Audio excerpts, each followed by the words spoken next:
যোৰহাট নগৰ block কংগ্ৰেছৰ সংবাদমেল। যোৰহাট পৌৰসভাৰ বিভিন্ন অনৈতিক আৰু নীতি বহিৰ্ভূত কাৰ্যৰ বিৰুদ্ধে এই সংবাদমেল। অৰুণোদয় হিতাধিকাৰী নিৰ্বাচনক কেন্দ্ৰ কৰি কংগ্ৰেছী পৌৰ সদস্যক দুৰ্ব্যৱহাৰৰ অভিযোগ। 19 নং ৱাৰ্ডৰ কংগ্ৰেছী পৌৰ সদস্য নাৰায়ণ দাসক পৌৰসভাৰ মিটিঙত দুৰ্ব্যৱহাৰৰ অভিযোগ। ঘটনাক কেন্দ্ৰ কৰি জিলা উপায়ুক্তক ঘটনা সন্দৰ্ভত পৌৰ সদস্যই লিখিত অভিযোগ। 28/2/2025 তাৰিখে যোৰহাট পৌৰসভাত অনুষ্ঠিত হৈছিল অৰুণোদয় সন্দৰ্ভত এক সভা। পৌৰসভাৰ কাৰ্যবাহী বিশাল ফুকনে এই সভাতে 19 নং ৱাৰ্ডৰ পৌৰ সদস্য নাৰায়ণ দাসক অভব্য আচৰণ কৰাৰ লগতে গালি-গালাজ কৰাৰ গুৰুতৰ অভিযোগ। ঘটনাক কেন্দ্ৰ কৰি যোৰহাটত তীব্ৰ প্ৰতিক্ৰিয়া। যোৰহাটৰ পৰা সুমিত কুমাৰ দাসৰ ৰিপৰ্ট।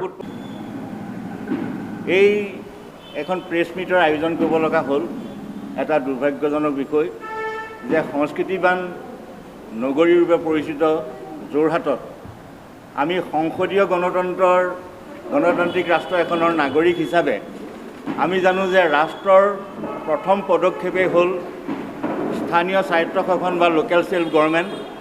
যোৰহাট পৌৰসভাত আমি কৰদাতা নাগৰিকে আমাৰ মৌলিক সমস্যাসমূহ সমাধান কৰাৰ ক্ষেত্ৰত যেনেধৰণে আমি নাগৰিকে সঁহাৰি পাব লাগিছিল সেইখিনিতো দূৰৰ কথা, কিন্তু অলপতে কিছুমান পৌৰসভাত অতি লজ্জাজনক কাণ্ড ঘটিছে বুলি আমি ক'বলৈ বাধ্য হৈছোঁ।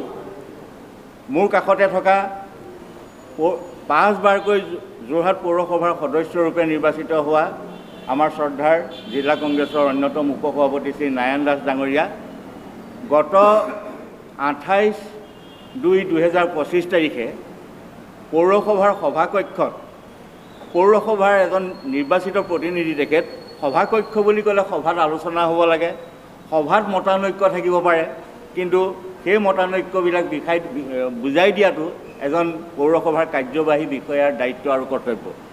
কিন্তু অতি দুৰ্ভাগ্যজনক কথা, এই নিৰ্বাচিত প্ৰতিনিধিগৰাকীক আমাৰ কেইবাগৰাকী পৌৰ সদস্যৰ উপস্থিতিত মোৰ কাষতে থকা নগৰ ব্লক কংগ্ৰেছৰ সভাপতি 12 নম্বৰ ৱাৰ্ডৰ ৱাৰ্ড কমিশ্যনাৰ দেৱজ্যোতি চুটিকৰ আৰু 8 নম্বৰ ৱাৰ্ডৰ ৱাৰ্ড কমিশ্যনাৰ আমাৰ কাবেৰী দত্ত, এনেকৈ ভালেকেইগৰাকী পৌৰ সদস্যৰ উপস্থিতিত আমাৰ এই দাস ডাঙৰীয়াক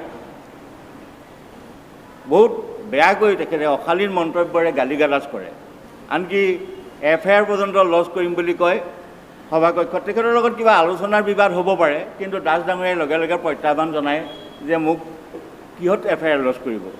কথাটো হ'ল সেই সভাখন আছিল অৰুণোদয় হিতাধিকাৰী নিৰ্বাচন কৰাৰ ক্ষেত্ৰত, আৰু আমাৰ ইতিমধ্যে কেইবাগৰাকী পৌৰ সদস্যই উপায়ুক্তকো আবেদন কৰিছিল যে হিতাধিকাৰী নিৰ্বাচনৰ ক্ষেত্ৰত প্ৰতিটো ৱাৰ্ডত দলমত নিৰ্বিশেষে যিগৰাকী পৌৰ সদস্য বা সদস্যা থাকে সেই সদস্যাক লৈ সমাজৰ নেতৃস্থানীয় লোক, ৰিটায়াৰ্ড গভৰ্ণমেণ্ট অফিচিয়েল হওক, তেনেকুৱা ব্যক্তিক লৈ এখন কমিটি কৰিলে ভাল। কিন্তু আমি জানিব পৰা মতে এইটো ওপৰৰ পৰাই নিৰ্দেশ আহিছে, অভিভাৱক মন্ত্ৰীয়ে একোখন বুথ লেভেলত কমিটি কৰি দিছে আৰু সেইমতেই নিৰ্বাচন হৈছে। আমাৰ 19 নম্বৰ ৱাৰ্ডৰ ৱাৰ্ড কমিশ্যনাৰগৰাকীয়ে এই অৰুণোদয় সম্পৰ্কতে তেখেতে এটা প্ৰশ্ন সুধিছিল যে এইধৰণে যদি নিৰ্বাচন কৰে যে পৌৰ সদস্য ভূমিকা এটাও জানিব লাগে। এই কথাটো জনাটো একদম গণতান্ত্ৰিক অধিকাৰ তেখেতে কেৱল মাত্ৰ জানিবলৈ বিচাৰিছিল। সেই জানিবলৈ বিচৰা কথাষাৰতে তেওঁ ক্ষুণ্ণ হৈ আমাৰ পৌৰ সদস্যগৰাকীক তেখেতে যথেষ্ট বেয়াকৈ ব্যৱহাৰ কৰে। আৰু আমি আচলতে যোৰহাটৰ আজি কংগ্ৰেছ কৰ্মী ৰূপে নহয়, যোৰহাটৰ নাগৰিক হিচাপে আজি এখন ঐতিহ্যমণ্ডিত পৌৰসভা, এই পৌৰসভাৰ অন্তৰ্ভুক্ত ৱাৰ্ডৰ আমি নাগৰিক হিচাপে আমি আচলতে লাজ পাইছোঁ। কাৰণ এইখন আমি স্বৈৰতন্ত্ৰৰ দেশ নহয়, কোনো চৰকাৰী অফিচাৰে এজন নিৰ্বাচিত প্ৰতিনিধিক তেনেকৈ কথা ক'ব।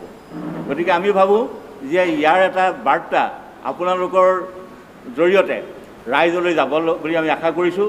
কাৰণ গণতন্ত্ৰত আজি সাংবাদিক বন্ধুসকলৰ যোগেদিহে আমি গণতন্ত্ৰৰ ন্যূনতম অধিকাৰখিনি আচলতে সাব্যস্ত কৰিবলৈ এতিয়াও পাৰিছোঁ। গতিকে এনে ক্ষেত্ৰত যোৰহাট পৌৰসভা আমি পুনৰাই উল্লেখ কৰিছোঁ যে ৰাষ্ট্ৰৰ এটা অন্যতম পৰিচয়স্বৰূপ যে সংসদীয় গণতন্ত্ৰত যদি আমাৰ স্থানীয় স্বায়ত্তশাসন এই পৌৰসভাখনৰ অৱস্থাই এনেকুৱা হয়, নাগৰিকৰ কথা কোৱাৰ অধিকাৰ নাথাকে, তেন্তে আমি সুশাসন কেনেকৈ আশা কৰিম?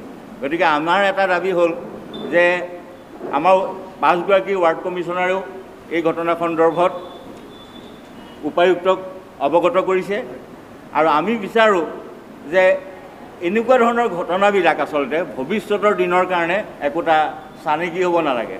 নিৰ্বাচিত প্ৰতিনিধিক বেয়া ব্যৱহাৰ কৰিব, নিৰ্বাচিত প্ৰতিনিধি নালাগে, কোনো নাগৰিককে কোৱাৰ বেয়াকৈ কথা কোৱাৰ অধিকাৰ নাই। গতিকে আমি ভাবোঁ, আমি জিলা উপায়ুক্তক আমাৰ এখন কাগজ দিছে আমাৰ 5গৰাকী ৱাৰ্ড কমিশ্যনাৰে। আমি ভাবিছোঁ যে জিলা কংগ্ৰেছৰ মাননীয় সভাপতি ডাঙৰীয়াৰ তৰফৰ পৰাও অৱগত কৰিছে বিষয় সন্দৰ্ভত।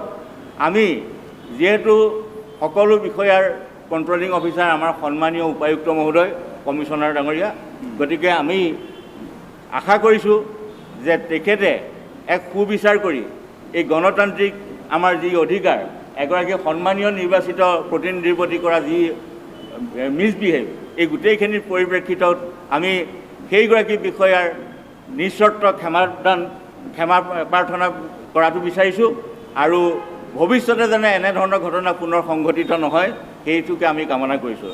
আপোনালোকে নিশ্চয়কৈ প্ৰত্যক্ষ কৰিছে যোৰহাট নগৰ